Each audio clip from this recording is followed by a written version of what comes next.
This is Tom Arnold, post-doctoral research associate at the Heseltine Institute of Public Policy, Practice and Place at the University of Liverpool. James Coe, senior policy advisor at the University of Liverpool.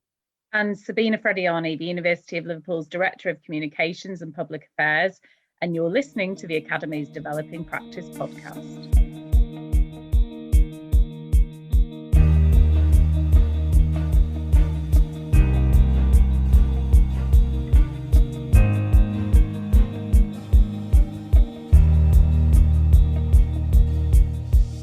Hello, in this podcast we chat with Sabina, James and Tom about how, as colleagues working in higher education, we can engage with national and local policymakers.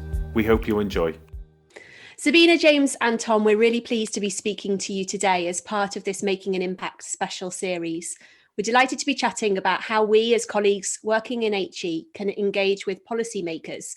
But before we get started, we'd love to know a little bit about your background and how you've arrived at your positions that you're in today.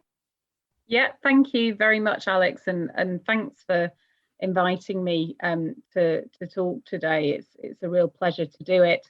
So I'm the University of Liverpool's Director of Communications and Public Affairs. And what that means in practice is I direct a team focused on staff and student communications, media relations, engagement with research through media profile and corporate events.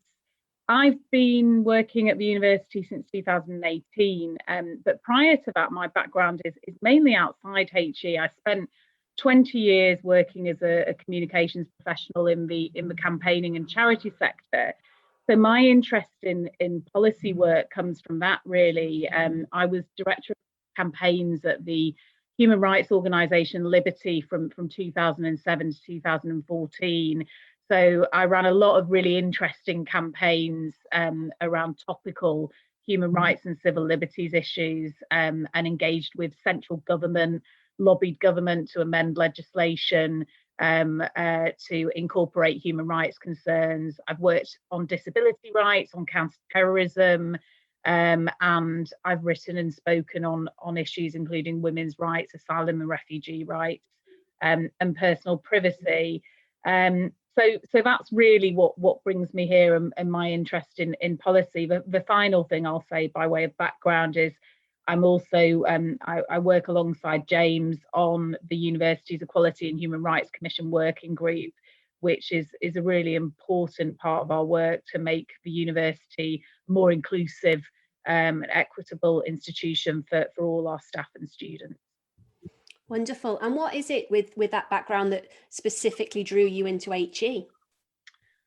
That's an interesting question. I'm always up for, I guess, an opportunity and a challenge. I'd spent a long time living and working in London because, unfortunately, I'm going to say that the charity and campaigning sector influencing central government is very London centric. I wonder if that will change now, actually, as we see the changes to all our lives with the COVID-19 pandemic, and where you are based becomes less important. I think for me, higher education had always been a really attractive place to work. I had a lot of dealings with students and staff and experts, in particular researchers, at places like the London School of Economics, Imperial, etc. Because when we were working with politicians to factor in really important human rights concerns when they were drafting legislation, we needed evidence from people who were experts in those fields. As a campaigner working for a campaigning organisation, you're not researching, writing journals, etc. You're running public campaigns. So I used to reach out to academics, particularly at LSE, actually, to talk about particular human rights concerns and get the evidence we needed to persuade politicians that the legislation should be drafted in a particular way to factor in, for example, asylum and refugee concerns.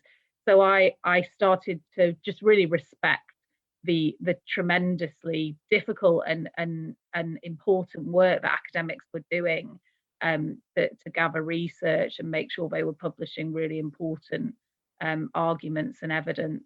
So it was always from there an area of interest for me. Fantastic, thank you. James, if we could come to you next. So it's funny, I never had any intention to work in higher education whatsoever before I turned up here. So I'm a proud alumni of the University of Liverpool. I studied English back in here 2011, which feels like an unfathomably long time ago now. But one of those classic stories of, the student who moves to Liverpool, falls in love with the place, then never leaves in their entire time. So at the university today, I'm the senior policy advisor, and my job incorporates a lot of things, but I suppose my three main ones is I give advice to the Vice Chancellor and her senior leadership team about higher education, policy engagement, what are the good things going on we should take advantage of, what are the really bad things that we should try and avoid as best we can. Secondly, I work with civic partners on what can we work on together, where's the opportunities for collaboration, how can I facilitate some new relationships. And the third bit is I take on projects that cut across a number of teams, usually with a focus and often working with Sabina and her team about how can we put the university in the best light, or there's some great work that's already going on, how can we make the most of it. So before I came here, I've worked in, I suppose, education in different guises. So I previously worked for the National Union of Students, and a lot of my work there was about defending, extending and representing students' rights. Often, to sector bodies, government, looking at how the organisation is governed and that type of thing. Really, really wonderful time to work there. And then before that, I worked in the charity sector, looking at transport and how more people could get around to where they need to be. And when I said at the start that I never intended to work in universities, it's because I don't think I ever really understood them.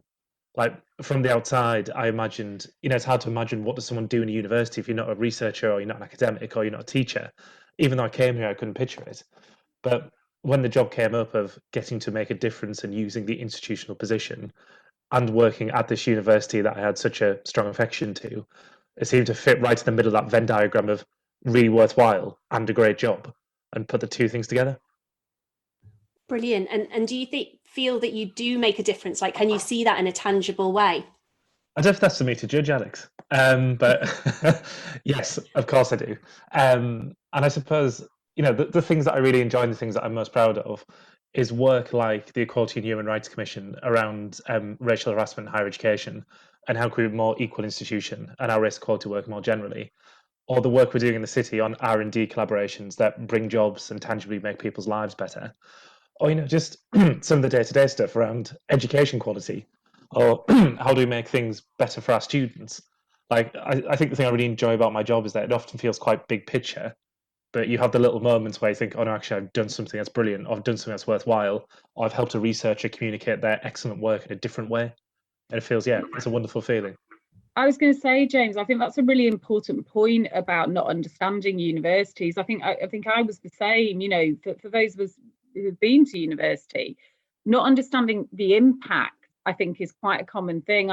James and I, when we've done sessions on influencing policymakers, we've talked before about some research that was published, I think it was UK research a number of years ago, that showed the majority of people surveyed or polled in this particular instance didn't realise that research happens in universities. Now that might seem really surprising if you're a researcher in HE, but as somebody who isn't, it doesn't surprise me, because I think public perception of universities is it's where students go, either and that can be to learn really important things in people's minds, like they know they train to be doctors, teachers, whatever.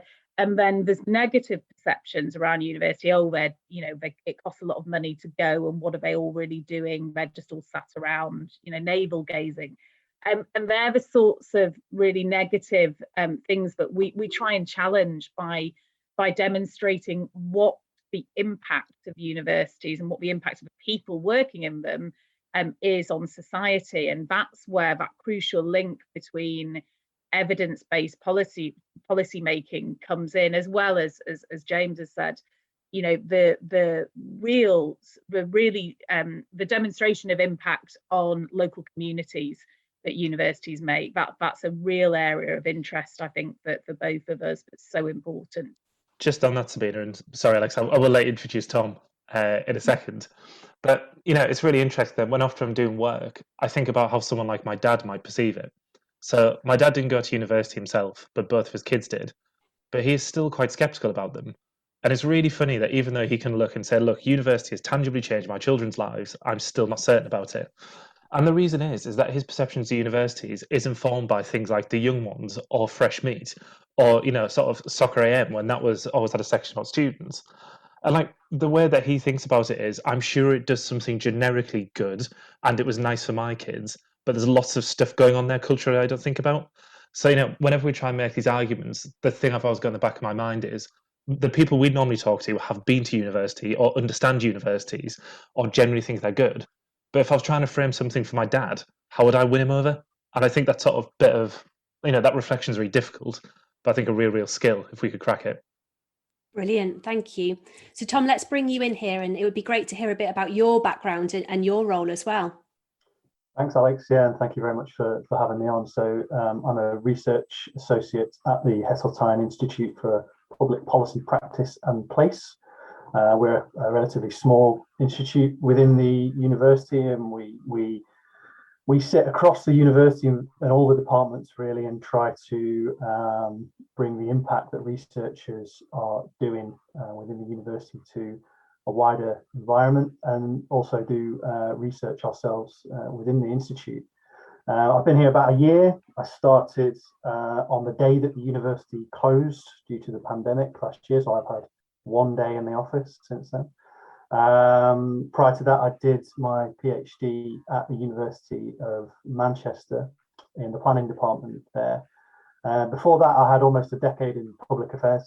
And the reason I got interested in some of the research that I'm doing now, which is mainly centered on local governance, regional governance, local economies, devolution, is my work during that time, really working with local councillors, working with local authorities, and particularly around the sort of time during the coalition government, 2013, 2014, when the devolution agenda started becoming more real, and city region combined authorities started emerging, and LEPs and things like that started being established. That agenda seems particularly important, and that became a big focus of my PhD and a lot of the work that I do now as well. Sabina, can I just come to you? In your introduction, you sort of touched on this already, but I'd like to just explore it in a little bit more detail. So why do you think it's important for colleagues working in HE, and in particular researchers, to connect with politicians and political stakeholders? So, well, I think one word sticks out most importantly. It's impact, real world impact. To explain a bit about how I think it leads to impact, parliamentarians, and I'll say right now, I'm speaking really about from my experience as working with central government, and that's usually when we do these sessions. James and I will talk about both local and central government. I come at it from a central government perspective because that's where my background lies. So parliamentarians use research to demonstrate practical impacts on public policy matters. So in short, they're looking for evidence to support arguments when they're shaping policy with a view to crafting legislation. It's really important to have the evidence to back up certain arguments about why things should be done in a certain way. And universities are obviously places where that research is carried out. So they're valuable places to engage with. We're also anchor institutions in our regions, in our cities, and we collaborate with business, industry, local authorities, etc. I think for our colleagues at the university, for researchers, political engagement helps us demonstrate impact as well as the transformative potential of research that we carry out. So it brings it to a wider audience. Public policy making, legislation affects all of us, absolutely everybody, on every single issue you could ever imagine, from the price of fuel to how our education system, primary education system works, to the cost of food in supermarkets.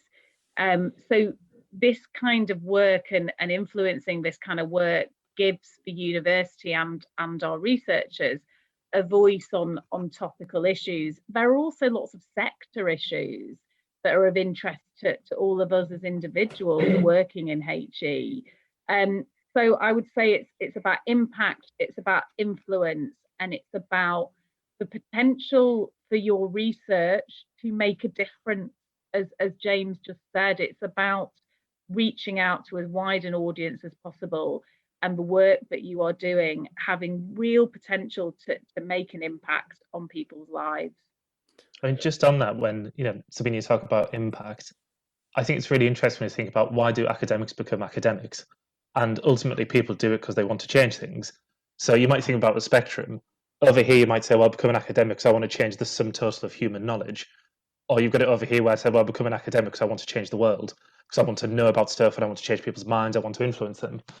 And, if I think about politicians, whether that's local, central, or other governments, ultimately the reason people get into that thing is because they want to change stuff as well.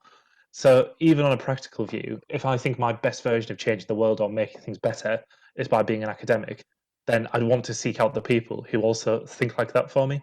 So to give you an example, our colleagues who do a lot of work around the theme of children, they are excellent physicians, historians, social scientists, but they are also people who are deeply and morally interested in the plight of children and how that gets on. So recently we supported colleagues in a select committee appearance where, because of their academic expertise, they could go and talk about it with authority and then make a difference to the MPs, which in turn furthers their work. So sometimes it's about, the alignment of priorities and that genuine opportunity to change the world just a little bit that, we can lose. And I think it's not a reason to be optimistic about academia. I think as well, I was just going to add that, as well as all the altruistic reasons, that in practical terms, it's important to mention that 1 in 5 impact case studies in REF 2014 mentions substantive engagement with Parliament. So it's a very practical demonstration of impact for things like REF. Is it Parliament? Is it just MPs, or are we working with politicians at a local level as well? Tom, is some of your work sort of local to the city region as well as nationally? Yeah, absolutely. And I think with devolution, there's more opportunities than ever to engage with local policymakers, and they are increasingly wanting to engage with research and with academia.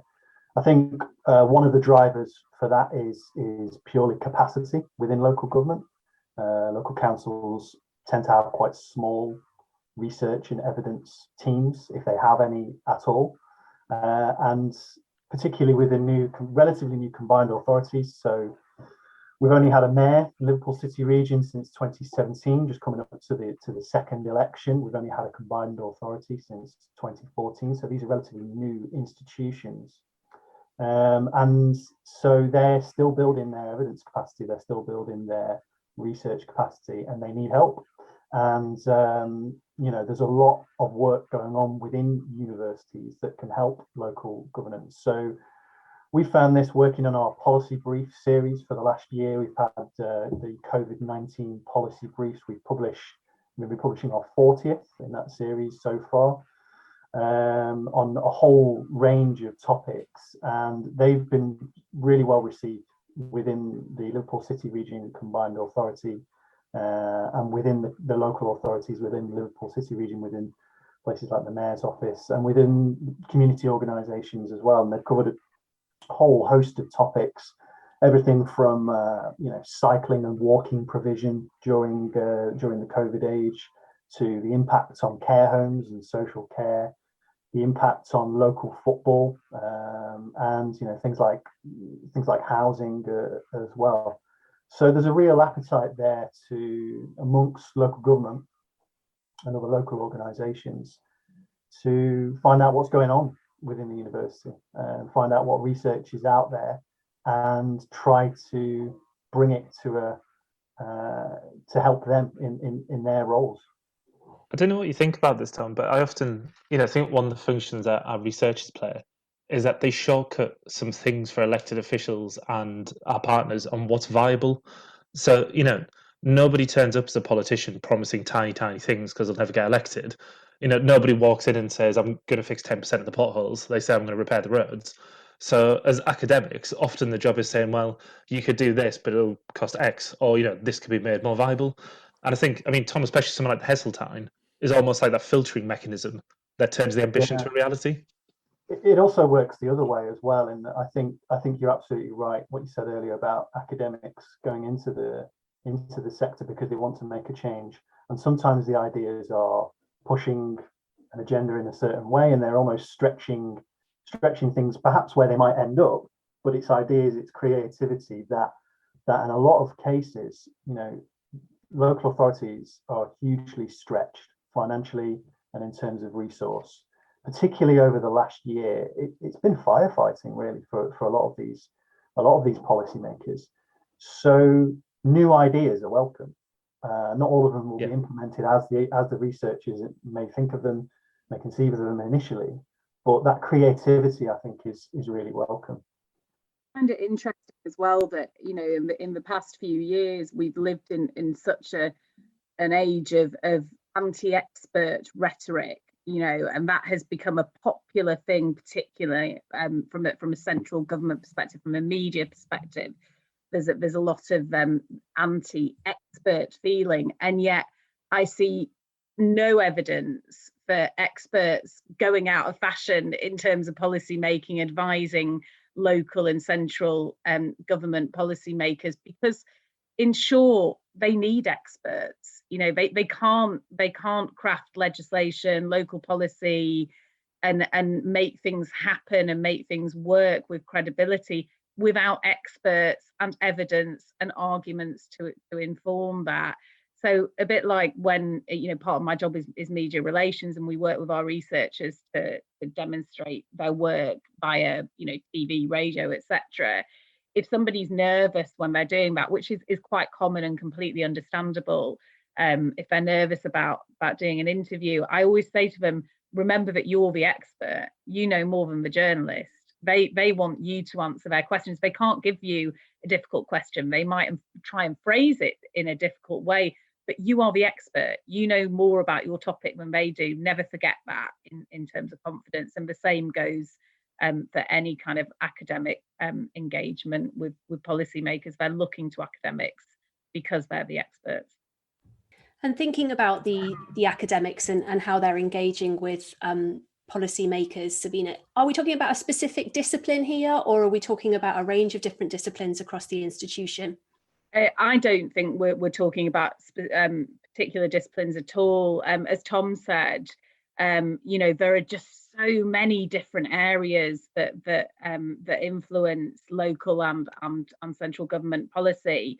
So if you take from a central government perspective, select committees and all party parliamentary groups, for example, they are, if you look on the gov.uk website and just search select committees or APPGs, there are so many on such a range of subjects. There's an APPG for every country, I think, but select committees, you've got, from farming to transport to human rights to counter-terrorism, international trade, housing, science, technology. I mean, the list goes on and on. There are some really obscure ones as well, so it's quite fun to look through the list. And they also do follow particular trends, so if body image is an area which needs attention from policymakers, you'll find that a group will crop up on that. And the idea is that they're cross party groups of MPs. So no, I don't think that it's about the discipline. I think it's about whether or not, as a researcher, you are interested in demonstrating your work in that kind of fora. Although I agree with you, Sabina. Although I would say that people tend to default to science and engineering. I can see what this does, therefore I can see how it has an impact. I've invented X, this does Y. I've brought this collaborator in, it's created this many jobs. But I think especially in the era post-COVID, where we've been separated from people for a long time, where we're finding our way back into sort of normal ways of working, actually humanities and social sciences about making a stronger cultural connection, I think, is more important than ever. So to give you an example, during COVID, we ran a program called Culture at Home, where a lot of our colleagues from across humanities and social sciences contributed artifacts or virtual tours or pieces of work that children, their parents, people in the city could take part in and reconnect with one each other virtually. Now, that wasn't a piece of policy influencing directly, but it feeds into a narrative of the university being a good civic partner and a force for good in the city and city region, which then sort of lubricates the wheels of future interactions. So for all the interaction may not always be directly obvious, I think it is partly a mindset and partly a recognition that the intangibility can have a huge benefit as well. Also, I don't know if you've noticed this yourself, Sabina and James, over the past year. I think COVID, because it's been such an all-encompassing crisis for all of society, has revealed there's actually so much research going on within the university that's actually applicable to real-world problems, where previously researchers might not have thought it was a particularly big issue. I mean, take the arts and culture sector, for example. We've got a policy brief coming out soon on the importance of that for the city region economy, building back better, if you like, post-COVID. I think that maybe was an issue where previously researchers in that area might have been a bit reluctant to engage with policymakers. They might have seen it as a bit fluffy, if you like, but now they understand the importance of that sector and have almost a hook to say this is, we know the importance of this sector and this is how crucial it is for the city region going forward. So please talk to us policymakers and we can help you, recover and help explain how the sector can help the city region recover. I think that's where the cross-party, non-party thing comes in. I think you're right, Tom, that, I think there may be people who are reluctant to get involved with policy making or in trying to influence policy, because they think it means that it looks like they're supporting a particular party in government. And that, I would always say, certainly in my career, I've always worked for non-governmental organisations. We've always been cross-party, non-party. I've never worked for a political party or a think tank that's aligned right or left. And I think that collaboration, that cross-party, non-party point is really important for researchers to understand and to I suppose feel reassured that policy, is made by governments of all stripes. It's made locally, it's made nationally, and actually what you're doing is contributing to something that goes on the statute books and usually stays there. In public campaigning, when I was working in human rights campaigning, we'd always say it was much easier to amend a piece of legislation or kill a bill before it got on the statute books than it is to then say take a test case, a legal test case, to challenge the law once something was on the statute books. And that is really important, because what we should all think about as individuals is that, once something is on the statute books, it's there. It's quite hard. It's not impossible. There's lots of examples of this, but it's quite hard to then remove it. So yes, I suppose that's a very long way of saying colleagues should feel reassured, I think, that getting involved with policy making isn't about attaching yourself to a particular colour of politics or government. I think part of it is that the problems out there in the world are really complicated to sort of narrow it down to a single discipline. So, I think about this thing practically, and when Sabina and I and others have done sessions like this, it's like, okay, I get the importance, but what do you actually want me to do? And, I think part of this is a recognition that we can't solve every problem. So just to give one example, what does transport look like post-COVID? It's not just a planning problem, but it's a behavioural science problem. How do you get people to behave differently? It's an economics problem of how do you incentivize it? It's a geography problem around clean air and sustainability. So I suppose part of this is, even if you don't feel like you can solve the whole thing, if you can solve a part of a thing, then we can normally direct you to the people who can fill in the rest of the puzzle. I mean, you've all given us some really lovely examples of how the university's engaged with key stakeholders and policymakers. But I'm just wondering if you could summarise for us kind of some of the lessons that you've learnt kind of from your previous work, with a view to our researchers in particular reflecting on this, thinking about maybe one of the little things that they could do today to help them to connect with policymakers or key stakeholders? I think probably the biggest lesson that we can draw, particularly from last year, is use straightforward language, keep things short and policy focused, and try to come up with some specific recommendations for specific organizations or people. So I think it's quite important for research to think about what the ideal outcome would be from the piece of work that they're doing, and tailor the language and the audience that it's targeted towards to that end. I'm going to take a leaf out of Sabina's last statement and say what's sort of the cynical side of me think about what is the benefit to the institution in doing some of this work. And, I'd highlight three things. I think the direction of, and Tom, you might disagree with this, but I think the funding direction of government in the research space is more place focused than ever before. And that doesn't necessarily mean it will flow to universities, but will flow to businesses in and around the area. So if I was sat now in a research team, or I've got my research team or collaborators, taking some time to put together, as Tom says, two sides of clear language of what does the thing I do have applicability to the place I am based, and just have that ready for when those opportunities come up, I think would be an excellent start.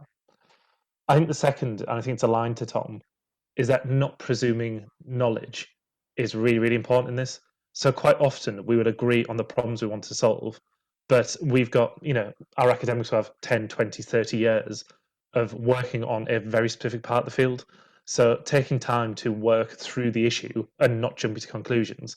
So I know some of our colleagues in environmental sciences meet with the combined authority quite often to talk about the energy mix and the possibilities, and do like learning sessions with them. And I think that's a really powerful example of how collaboration can work in a way which is beneficial for all parties.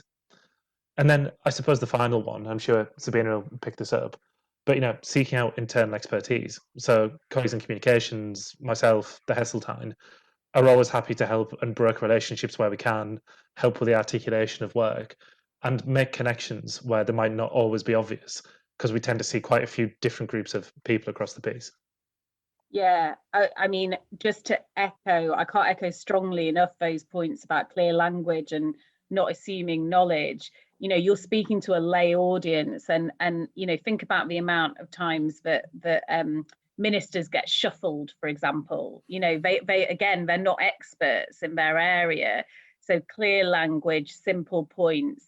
As James said, networking is really important. And just on some practical notes, it's really easy to find out more about how the UK Parliament uses research on Parliament's Research Impact Hub, and you can follow these things by following the knowledge exchange unit on Twitter. You can look through the list of select committees on gov.uk. So if you use social media, if you can sign up to all these lists, then do look at what your area of research interest is and find a select committee or an APPG that matches.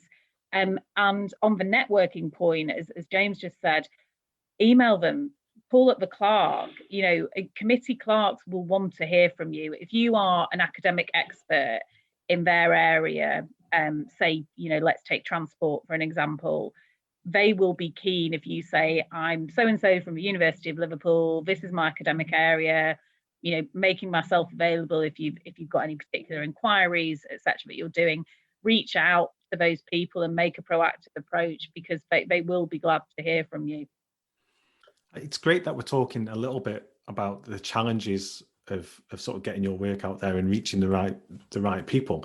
Obviously, one of the greatest challenges we've had over the last 12 months is obviously the global pandemic. So, Sabina, I was just wondering, how has COVID affected the university's profile with the policymakers, and how do you think, as a more general question, how do you think civic engagement has changed in the light of COVID-19?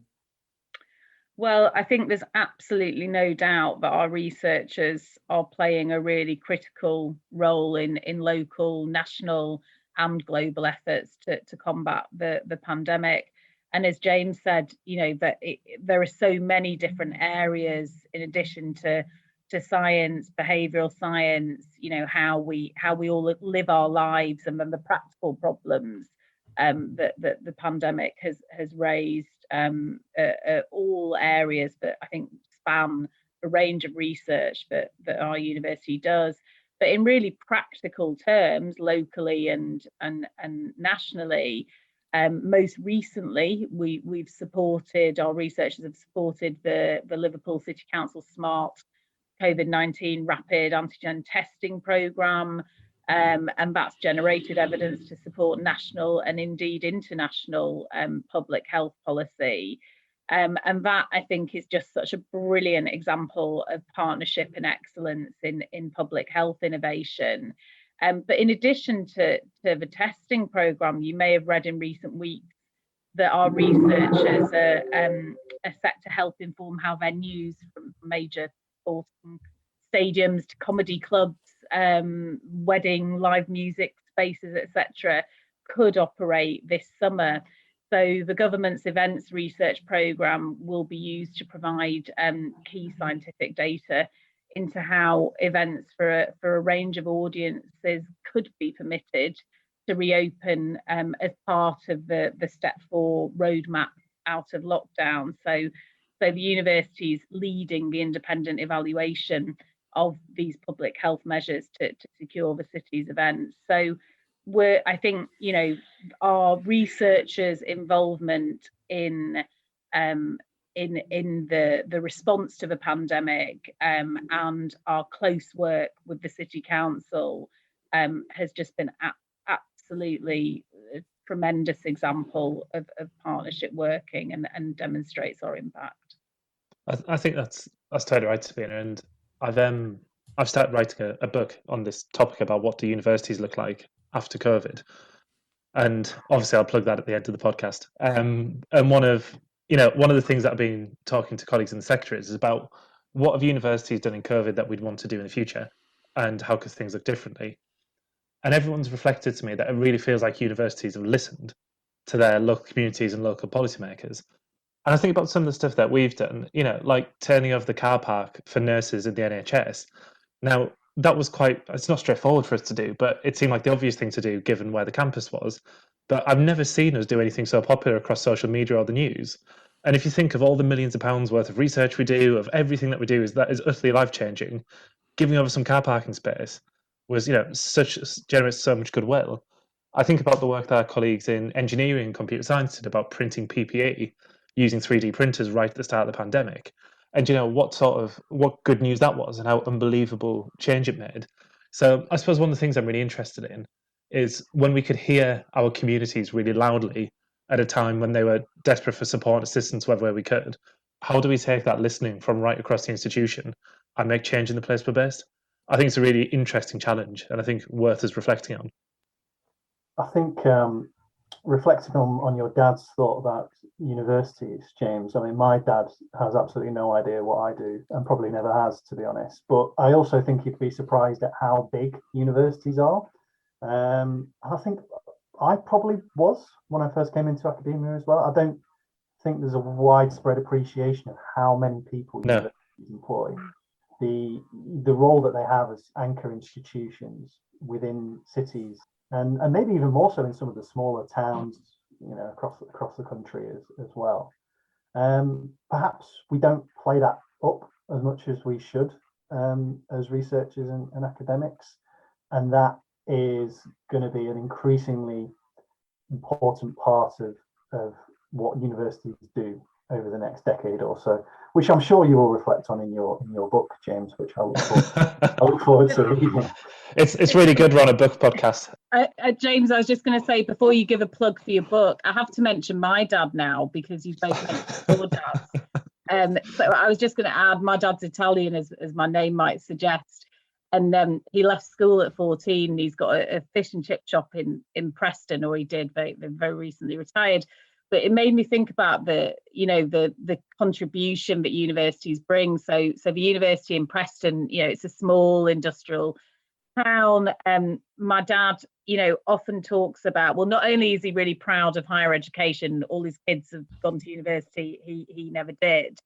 So he I think I'd go with you, Tom. I don't think he fully understands what I do, but he's very, very proud that it's in a university and takes any opportunity to talk about that. But also, as a local business owner, he loves students. Like, you know, they bring him so much business and actually are part of the lifeblood of the town, you know, and make it a vibrant, interesting, international, exciting place to be. And I think, you know, he'd say that other business owners feel the same way as well. Universities add to communities. They bring in so much more than students sitting in a place of learning. They, you know, they bring in a part of the community and add to the city's economy and life, really. I mean, I think on that business point, Sabina, if we did nothing else except everyone went out and told a handful of people why they're really proud to work at the University of Liverpool and the brilliant work we do, it would make an incredible difference. I mean, across the sector, universities employ 500,000 people and they procure something like £40 billion worth of goods in the supply chain. Overall, it is a bigger sector than fisheries, agriculture. But if you look at the narrative, you know, no one said vote Brexit, take back control of universities. We just don't quite loom in the public imagination in the same way. And even though that, you know, higher education is a collective obligation we all pay through taxation, people don't feel attached to it in the way they do in the NHS. And, you know, maybe COVID will be the turning point of that because of the vaccines, because of the work it's done, where actually we can sort of have a sense of institutional pride and feel sort of, you know, not shy in coming forward about the great work research does. So, yeah, I think if we were to do anything, one practical thing, of everyone having those few lines to hand of why our sector is brilliant, you know, we could change a lot of minds. You've all talked about your dad, so I'm going to talk about my parents as well. But in terms of that institutional pride, it was so funny during COVID because my mum would text me each morning when Callum Semple would come on the television, because I think she thinks I'm like best friends with him, like we share an office or because we all work in the same place. But it is that institutional pride. She was so proud that I worked for an institution that was making such an effort. Tom, can you tell us a bit more about your research on the institutional relationships between central and local government in England?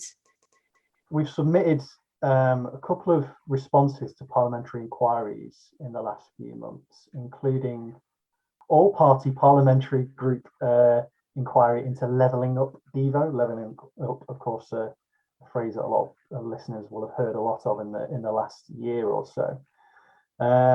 So this will feed into the devolution white paper, which is going to be published later in the year. We expect, and we had conversations with a lot of people within the city region, particularly within the combined authority, about what they want to see in the devolution white paper and the direction that devolution should go in.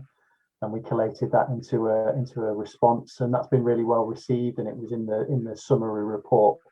So that's a really good example of how we can use, in particular, my personal interests in the central local relations of government within England, but also the wider expertise that's out there within the city region, to have what's been a really impactful response to a parliamentary inquiry. And I think that's a good example of, you know, the ways that we can work quite closely as researchers with policymakers to understand their concerns and the way that they're working day to day and what they want to see out of policy, and then bring our sort of academic rigor, if you like, to a policy question. Well, it's been great to have the three of you with us here today. The name of this podcast is the Developing Practice Podcast. So what we'd like to do is finish each podcast in the same way, where we get our guests to give us a couple of tips that the listeners can take home and reflect on in terms of their own personal practice. So if you could give us a few hints, tips, thoughts to reflect on, what would they be? I would say, along with the parliamentary and policymaker routes to engagement that we've touched on here, I think there's a whole host of community organisations which are looking for expertise which researchers might be able to offer. An example within the Heseltine is over the last year or so, we worked with an organisation in the Club Moor ward in North Liverpool and developing a community research toolkit. So we helped train researchers to go out there and kind of ask residents what they thought about their area and what could be improved, and then provided a toolkit which they can do that on an ongoing basis, and that's been something which has been tremendously useful within the community. So there's numerous organisations and community groups out there which are looking for expertise, and I think if researchers are looking for impact, that's a really great way of doing it, is pick up the phone, go and visit these organisations, find out what they're doing and how your research can help. So similar to Tom, there are lots of charities and campaigning organisations that have really good networks into policymakers as well, and they are also looking for expertise to help inform what they're doing. So thinking about the part of the charity sector that I used to work in, Shelter on housing rights, MenCap on disability rights, get in touch with those types of organisations if that's your particular field, and let them know that you're an academic expert and you may be able to contribute to their work, because they're always interested in hearing from experts to help support either their public campaigning or their lobbying of government on certain issues. So if there is an issue you feel really strongly about in your area, then reaching out to those groups rather than directly to Parliament is another way to build your network in this area. 3 practical ones. So decide what it is you want to change and at what level. So if your expertise is in local transport planning, then it could be the city council. If you're a regional geographer, it might be you want to make the region better. Or if you've got some grand master plan for how the transport infrastructure of the whole UK could be changed forever, then that would be Parliament. So deciding on which levels and where. Secondly, you'll have a Rolodex, notebook, Outlook diary full of partners who you've been meaning to get in touch with, but have no doubt just fallen off the radar a bit because of COVID and everything else. In a world where more funding, I think, will flow to places where it will go via businesses and industries, sort of reviving those nascent partnerships now, I think, is the best time to do it.